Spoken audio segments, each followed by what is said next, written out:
Whew,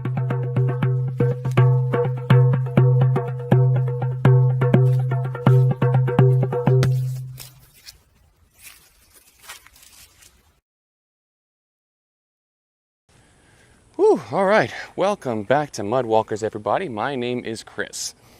Yes, it's been a bit since I posted a video. I went off to the Christian Naturist Festival in beautiful Cypress Cove near Orlando, Florida, and had a blast.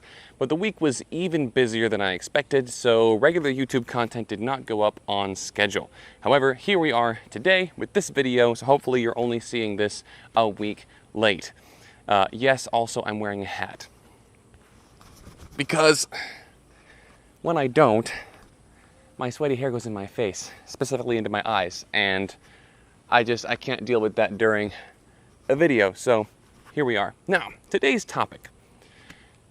If we were going to see a moral mandate against nakedness and or for clothing, where would we expect to find that if it did exist? Let's talk about it. Well, obviously, I think the first place you'd expect to find it would be Genesis chapter 3. After all, this is where you find all of the major consequences of the fall. All the major categories of consequences of the fall show up right there in the curses in Genesis chapter 3. And it's very conspicuous that among these consequences of the fall and these curses, you find clothing mentioned nowhere. That's very interesting. So if you were going to find a mandate, I think this is the place where you would expect to find it first. This is the first place we should be looking for this mandate, and interestingly, it's not there. There are two more places you'd expect to find this mandate, but first, Patreon time. Big thanks to my Patreon supporters who are indeed making this video possible. This video is brought to you by Patreon. If you support at Patreon, there are multiple different levels of support and different benefits for different levels. The higher you go up, the more benefits you get. They're not specific to those levels, but the higher your level of support, the more benefits you get access to. Among those being our monthly Zoom call, which is a fantastic time to share stories and swap ideas and just in general, hang out and have fun together. It's one of the best parts of having Patreon. You'll also get access to my Patreon exclusive content, things like World Naked Bike Rides, Naturist Resort Tours, and the like. With that said, let's get back into the video. The second place you'd expect this to be condemned, to find this mandate for clothing, would be in the primordial chapters of Genesis and the Torah. You see murder condemned in Genesis chapter 9 immediately following Noah's flood, and then it's reaffirmed in Exodus chapter 20. You would expect to see clothing mentioned not just in Genesis, in the primordial history there with the creation account and Noah's flood and the Tower of Babel, etc. You would expect to find it in the primordial history, yes, but you'd also expect to find it reaffirmed in Torah. And given the massive emphasis that textiles tend to place on this, I really would expect to find it in a list like the 10 Commandments, or maybe Leviticus chapter 18, or some kind of, I don't know, you'd expect to find it somewhere in Torah, but it shows up absolutely nowhere. There's no standard anywhere in Torah that requires all humans to cover any part of the body. It's not there. So you'd expect to find this in Genesis. You'd expect to find it elsewhere in Torah, like we see with murder. But there's a third place, which I think a lot of Christians especially will see coming a mile away. You'd expect to find this condemned in the New Testament. You'd expect to see Yeshua talking about this one. Or if not Yeshua, you'd expect Paulos or the Apostle Paul talking about this issue. There are numerous lists of virtues in the New Testament. There are numerous lists of vices, aka sins, in the New Testament. Galatians chapter 5 has a list of both. It's a prime example of where you'd expect to find this is Galatians chapter 5 and others like it, like Romans has a couple of virtue and vice lists, especially vice lists. 1 Corinthians has a long list of vices in there somewhere. But yeah, Galatians mentions a lot of vices.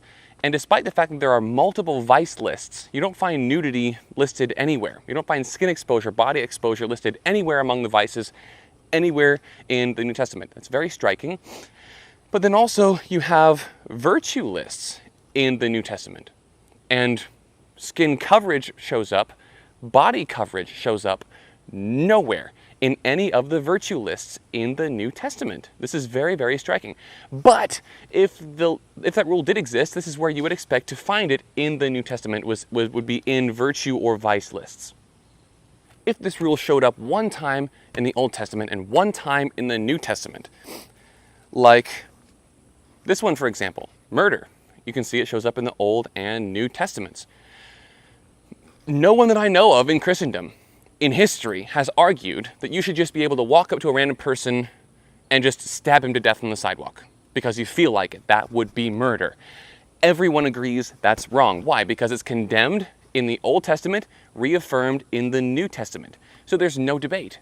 This is very clearly wrong.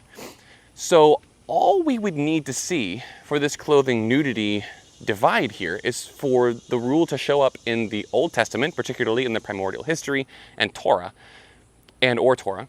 You'd expect to find it in Torah and then just reaffirmed once or twice in the New Testament, and then this debate would not and could not exist.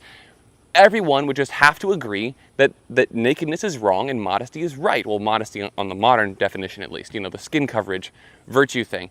That nakedness, yeah, you get it. So the long and the short of it is, if this rule was indeed so very, very important, and the lack of it would be so extremely dangerous, then you'd expect to find it stated in the Old Testament and reaffirmed in the New. You don't, which leaves us with a very big question to ask.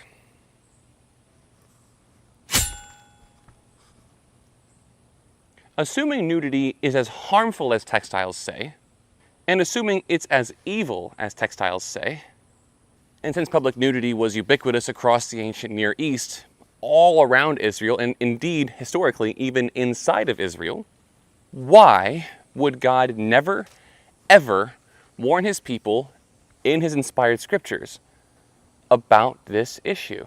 At no point in the Bible does God ever condemn body exposure or mandate skin coverage, body coverage, on a species-wide scale. That never shows up anywhere in any passage of the Bible. It is not there. So the question is why? If this really is so heinous and so dangerous, so harmful, why would God not say it? Why wouldn't he warn us that nudity is harmful and evil? Why would he not tell us about this simple and easy solution to this problem, if indeed it is so very preventative and curative as textiles suppose? As far as I can tell, and correct me in the comments if I'm missing something here, but the only two options I see from here are as follows. Option number one, God does agree with you, my dear textiles, that body exposure is wrong and that body coverage is right, and that it's evil and harmful, etc., etc. But he just made a glaring and grievous omission, which also has two options attached to it. Either he just kind of forgot about it, slipped his mind, like, yeah, that one was supposed to go in there, but I mean, my bad. Or he deliberately excluded it, which sounds kind of cruel and malicious. Like, why would God deliberately keep from condemning something evil? Why would God deliberately refrain from warning us about something so harmful? If you listen to textiles talk about this issue, they talk about skin exposure, body exposure, like it's some kind of moral holocaust, like it's some kind of nuclear bomb going off, like it should be part of one of the 10 Commandments. So if it really is that scary, God really ought to have warned us, but he didn't. So if it is that serious and he didn't, then that's kind of malicious on his part. But luckily, we have a second option. The other option is God just doesn't care about this issue as much as you do because it's not as big of a deal as you think it is. Food for thought. Y'all think that over. Let me know what you think in the comments below. I will see you in the next video.